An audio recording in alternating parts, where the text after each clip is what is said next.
What is going on YouTube? It's your boy Spanko, and in today's video, usually I do card openings, but we're not going to do a card opening in today's video. I actually wanted to talk to you guys because I've noticed that a lot of this community is a lot of newer players, a lot of newer collectors and whatnot. I am actually one of them. I really only started collecting Pokemon seriously a few months ago. I would say maybe the end of 2020, so not even that long, maybe 3-4 months ago at this point. Through my journey, I've experienced a lot of stuff. Now, I've been doing it with Yu-Gi-Oh for a really long time, so I kind of already had a basis of how to collect and where to collect, but I feel like a lot of new people who are coming into Pokemon and new people who are getting into collecting don't really know where to start and how to start. So in today's video, that's really what we're going to be talking about. I'm going to try to break it down into steps, even though there's no real steps and like a recipe when it comes to collecting. I'm going to try to break it down into steps just so it's a little bit easier to understand. But collecting in Pokemon is just really what you like at the end of the day. So hopefully after this video you guys kind of have an idea, especially if you're a newer collector, someone like me who's a newer collector into Pokemon, and through my experiences maybe I can help you and help you start pretty much collecting. So if you guys enjoy these kind of videos, just make sure to subscribe to the channel, guys. We're just over 100 subscribers. The next goal is 250. If we can get to 250, I plan on doing another giveaway. So let's try to get to 250. And if you guys enjoy these kind of videos or card opening videos, which is what I usually do, just let me know by subscribing, hitting that like button, and letting me know in the comment section down below. Okay, so the thing is with collecting Pokemon, when people really just want to get into it and are just starting and are really wanting to relive their childhood, the thing is people get trapped by what I like to call these like money traps. And what I mean by that is a lot of influencers, no hate to them, of course they're great people and they obviously deserve to be where they are, but what I mean by big influencers is what they'll do is they'll show off really expensive collections and really expensive cards, and you have to keep in mind a lot of people that get baited into this, and that's why I say like the baited thing, the baited trap, is because a lot of people think, oh, that's what a collector should have. So if I have a PSA 10 first edition base set Charizard, oh, every collector should have that, because what kind of collector doesn't have that, right? So really the first step, I guess you could say, or the first like rule, is to not get baited by these high-end cards, these high-end collectors, because if someone ever tells you that the way you're collecting is wrong, they're mistaken. I'm going to tell you right now, they are 100% mistaken. Like, I know someone who collects Delibirds. Like, Delibirds. Who collects Delibirds? It's such a random Pokemon, but I'm not going to tell him like, no, that's a weird collection. You're not a real collector. Of course he's a real collector. That's a Pokemon that he likes. It's a Pokemon that he enjoys, so he is going to collect the Delibirds, right? So the thing is, if anyone ever tells you your collection is wrong, just ignore that. So just ignore the whole money, the whole baiting, because to be honest with you, your collection does not matter what it's worth. Like, you collecting should be for your own excitement, for your own enjoyability, and not what it's worth. So obviously if you get an expensive card and you know you really want to work up to this card, it's gonna feel good, right? And I'm not saying you shouldn't try to aim for expensive cards in the future, but when you're first getting into Pokemon, you shouldn't think like, oh, if I don't have a $10,000 Charizard, then I'm not really even collecting. Am I even a collector? of course you are, right? So collect what you like, and that kind of leads me into my next point is, I guess you could call this step 2, which is select your niche or choose your niche, okay? So what I mean by that is, if you guys haven't seen Tony, for example, on my channel, Tony loves shiny Pokemon, and I'm pretty sure he's like one Pokemon away from completing every single shiny Pokemon that has ever been released in the Pokemon TCG, which is really cool. It's a really big accomplishment, I won't lie. But select your niche. So for someone like me, when I got into Pokemon, you know, it was more around the Gen 3 era when I was like younger, and so I really like E-Series stuff, and then I really like Prime cards. That's just kind of what I grew up with, and that's what the kind of stuff that I really like. So even today, I'm collecting Prime cards a lot. I love the Amazing Rares, so I got into that. They're also relatively cheap to get into, so if you're a newer collector and you find these like little niches, things that you like, right? So whether it's WotC stuff, don't get me wrong, WotC stuff is really cool, it's just kind of expensive, but if you really enjoy that stuff, that's what you want to get into. If you like shiny Pokemon, if you like a certain kind of like rarity, so for me, Amazing Rares or Prime cards, if you like a certain Pokemon, you know, I'm starting to do my own like Pikachu and Celebi collections because I really like those two Pokemon. So if you guys have a certain Pokemon that's either your favorite Pokemon or a certain type of card that's your favorite type of card, pick your niche and start collecting from there. I think that's really the best advice that I can give to new collectors, because what a lot of people start to get confused on and where they start to have like problems, I guess you could call them, with collecting, is the fact that when they start collecting, they don't know what to pick. So they're like, oh, let me just buy the most expensive thing I can, and then the next most expensive thing, and then they really don't enjoy collecting as much anymore, because then they start having all these like cards that don't really have value to them, even though value monetarily they have a lot of that, but they don't have a lot of value to the person and to the collector. And so that's why I really wanted to say, when you choose your niche, you start to narrow it down. So you start thinking like, okay, I like full art trainer cards. Okay, so I'm going to start collecting full art trainer cards. If you like opening packs, then you can open packs specifically that have the full art training cards that you're looking for, right? So that's kind of where you can start to narrow it down, and it helps with budgeting it a lot, which is actually the third step, or I guess you could call it the third point, is budget your collection. So what I mean by budget your collection is, obviously we all have expenses, we all have things we have to pay for, we all have, you know, whether it's a job, whether it's whatever, you know, we don't have unlimited money, okay? If we could all have unlimited money, then none of this would even really matter, right, anymore. So what I like to do is I like to take my money and take my earnings and say, okay, I'm gonna take a little piece of this and then put it towards what my collection needs are.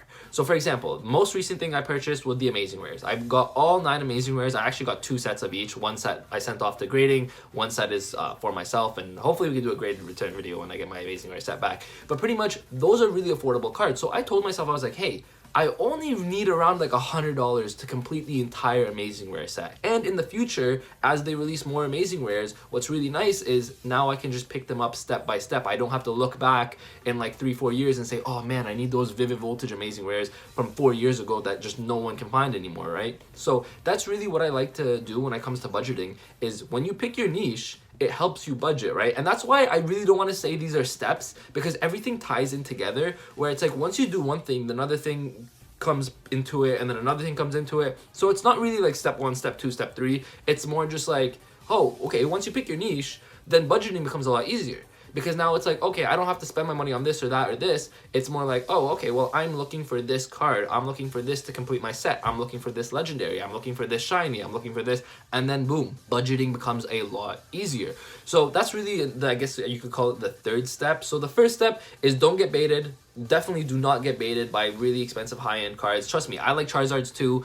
Even though it's not my favorite Pokemon, I like Charizards too. I'm not out here searching for a base set first edition Charizard, because I don't think that I'm not a collector for not having that, you know what I mean? The second step is pick your niche. Once you pick your niche, right, and let's say you finish that set, right? So for example, the Amazing Rares, I'm just gonna use that because that's what I really like right now. Once I pick all 9 Amazing Rares and I get my hands on all 9 Amazing Rares, I'm not done collecting. Now I pick the next niche and then the next one, right? So pick what you like to do and then go from there. Now the third thing is, once you pick what you like and pick what you want to collect, then you can start to budget it, and then you can start to build it slowly from there. Now the fourth step really is just to have fun. Like, I'm gonna be honest with you, I have multiple collections that I'm working on right now, and the thing is, for me as a Pokemon channel, I like to collect cards that I pull myself. So if you guys haven't ever watched my channel, at the end of every single video, what I like to do is I like to pull the hits, the good cards that I pulled, and put them in a binder. Because that for me is a collection. That for me is cards that I pulled that has sentimental value. So if you like to do that, you can do that as well. If you just like to purchase cards, it doesn't matter. It's the same thing. So the whole point of this entire video is to just enjoy what you're doing. And don't get baited by these things. Pick what you like, because this way you can actually stick to your collection and stick to things you like. Because what a lot of times I notice is that people will have the mindset where it's like, okay, this is an expensive card, so it must be a collector's piece, but this is not an expensive card, so I don't want it, right? But whereas this Pokemon is their favorite Pokemon, this Pokemon they don't care about, but it's expensive. So you know what I mean? So just don't get baited by that. That's really one of the biggest things, that the takeaway. Because even for me, like when I first got into collecting in general, right, whether it be Yu-Gi-Oh, whether it be Pokemon, it doesn't matter. When I got into collecting, I was like, oh man, like I really want these expensive cards so people can look at me and be like, oh, he's a really good collector. It's like, I don't think that's what it is. And that's one of the beauties of Pokemon, is Pokemon doesn't have a price tag in terms of what you want to collect, right? What I mean by that is, what you collect, whether it be commons, uncommons, rares, expensive cards, it does not matter. If you collect it to enjoy it, then the price tag shouldn't really matter, right? And of course, when you collect it to enjoy it, then you can start budgeting, you can start making further goals for yourself. And I guess that should be the fourth step that I should say, is having collection goals, right? So if you want your collection to go somewhere, you really have to think, okay, what do I want to get to, and where do I start, and how do I get there? So once you have collection goals, it becomes really nice, because at that point you're like not just buying random cards sporadically. What you're doing is, this also ties in with the whole picking your niche kind of thing. And again, that's why I'm saying like everything just ties in together. But once you pick your niche, you can start to build your goals as well. So you're like, okay, you know what? I like Pikachus. Pikachus are my favorite Pokemon, and I want to have a binder of every single Pikachu ever released. Okay, so obviously we know some Pikachus are more expensive than other Pikachus. So what you're going to want to do is, especially if you have like a certain budget, right? What you're going to want to do is take whatever money you have and start to think, all right, what do I prioritize in this Pikachu thing? A bunch of commons are probably like 10 to 15 cents each. You're not going to buy 15, 20, 30 copies of common Pikachus. I mean, you could if you really wanted to, But you could also think, okay, wait, I have like $1,000. Let's just say $1,000 to spend on Pokemon right now, right? That's my budget. That's where I want to go. Well, then I would consider picking up some of the more expensive Pikachus first and then working your way down, right? Whereas if you're trying to collect more expensive stuff, then you can think, okay, well, okay, this shining Pokemon is $200 and this shining Pokemon is like $900. I'm gonna get my hands on this one first and try to build the collection and then slowly build up to that $1,000 card. So you know what I mean? So once you pick your niche, that's when collection goals can come together, because you can't really have collection goals if you don't know what you're collecting, right? So again, everything comes down to pick your niche. Don't get baited by random expensive stuff. Pick what you like and stick to what you like. And then once you finish that, let's say, collection, again, Amazing Rares is my example, right? So I finished online Amazing Rares. Okay, now I'm gonna start thinking, okay, how do I get my hands on Prime cards? I budget myself out and then I go from there. And then hopefully, I mean, one day I can show you guys a really cool collection, you know, stuff that I build, stuff, you know, that I sent to grading, stuff that I have raw and binders, whatever it is. But point is, it's like, once you put all these like steps together, because again, nothing is just in order, right? It's like, once you do this, this is gonna happen, and this is gonna happen, and that's gonna happen. So hopefully I'm just trying to make sense to you, but hopefully that what I'm saying does make sense. Really, again, I'm just gonna summarize what I said in today's video, and pretty much don't get baited by expensive stuff and by influencers and whatnot. Again, no hate to influencers, but they've come to the point where they can afford $3,000, $4,000, $5,000 cards, right? So don't get baited and say, oh, if I don't have this $3,000 card, I'm not a real collector. Do not get baited by that. 2, pick your niche. Once you pick your niche, everything starts to fall together. If you pick what you like, if you pick what you enjoy, then you can actually start building your collection in a correct way. You don't lose money in the sense of like, oh, I spent my money on this when I shouldn't have spent my money on that. So that's why picking your niche is very important. Then budgeting of course ties in with selecting your niche. Once you select your niche, you can start to prioritize what you're buying and where, and then that's also goes with the goals, right? So if you have your goals, collection goals, that's how you also start to prioritize, okay, I'm gonna buy this first and then work my way down, or I'm gonna buy this first, work my way up, whatever it is. So I hope you guys enjoyed today's videos. I know it was just me rambling on talking, but I think it's very important for collectors to get to know where to start and how to start collecting, because I feel like once I got into Pokemon, I was like, oh man, there's so many cool things coming out. What do I buy? What do I not buy? How do I buy it? How do I budget? And then, you know, like I kind of started to work things out as I started collecting. So hopefully for my experiences, you guys can learn something. And I mean, there's a lot more that could go into this, and I could go into so much more depth with this. Let's say you're purchasing for your child or your parent or your brother or whatever it is. There's obviously a lot more that can go into this, but pretty much I'm talking to you as a collector. If you are starting to get into Pokemon and you are just starting to collect, I think if you just start to organize yourself, and once you're organized, everything can work out. So hope you guys enjoyed. That's really all I gotta say. Make sure to like and subscribe. Let me know in the comments if you have any other tips that you would like to share to other trainers who are trying to collect in Pokemon. And obviously I love hearing you guys' thoughts. So whatever you guys think is cool, whatever you guys have a good idea or whatever, let me know in the comment section down below. I appreciate every single one of you. Let's get to 250. With that, I mean, I really got nothing else to say. So Spanko signing out. Peace.